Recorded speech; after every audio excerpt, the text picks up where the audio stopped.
Di seredanekê da bû parêzgeha Duhokê, Evro Salaheddîn Behaeddîn emîndarê giştiyê Girtû Îslamî Kurdistan pêşwaziya jimareka berpirsên aliyên siyasî kir bi mebesta pîrozbahîkirinê li emîndarê giştî û behsa rewşa niha kir. Ev li demekî da ye ku niha Êketî Niştîmanî Kurdistan hewl û bizava diket ji bo lêknêzîkirina hemî aliyên siyasî li herêmê û berpirsê Melbendê Êketî Niştîmanî Kurdistan li Duhokê bi ferd zanît hemî aliyên siyasî êk helwîst bin li ser pirsên niştîmanî. ئێمەش کە نەکیانێکی سەربەخۆی نەدەوڵەتین لە بینی عێراق و ئەم ناوچەیە نەتەوەی کورد ئەگە ئەمڕۆ ڕێخستنەوە و ناماڵی خۆ تەبایی نەبێ پێمان لێ قەیرانە گەورانە خوێنی شەیدەکانمان بەفیڕدەچی بۆی پێویست دەکات لە هەموو کاتێک زیاتر ئەم قۆناغا گرنگە ڕێخستنەوەی ناماڵی خۆمان تێدا دەتەبەرکەین ئەمیش پێمە زۆر ئاسانە زۆر قۆناغێک کە پێمە لە ئات گەورەی نێتەوەکەمان و قوربانی پێهێزی پێشمەرگەی کوردستان زۆر ئاسایی ئەگەرێ بێک سعاتێک کۆ بنەوە و بۆ یەکتر سازش بکەین باشترێنێک بۆ دوژمەکانمیان دوژمەکانمی استفادە بکەن لەو ناتەوانێت دووبەرەچە.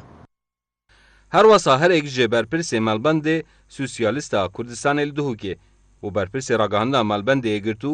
kombûna hemî aliyên siyasî yên herêmê li ser mêza dan û standinê bi baştirîn rêka çareserî bû kêşe û qeyranên niha li herêmê dizanin.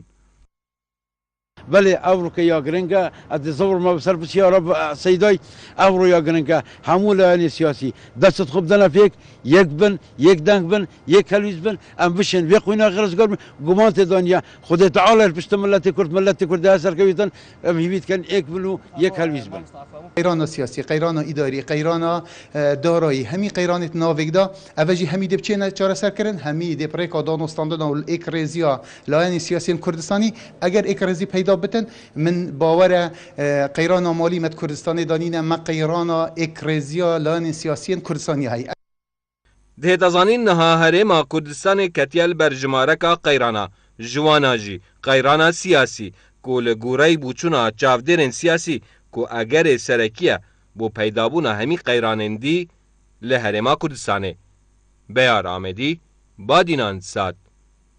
Duhok.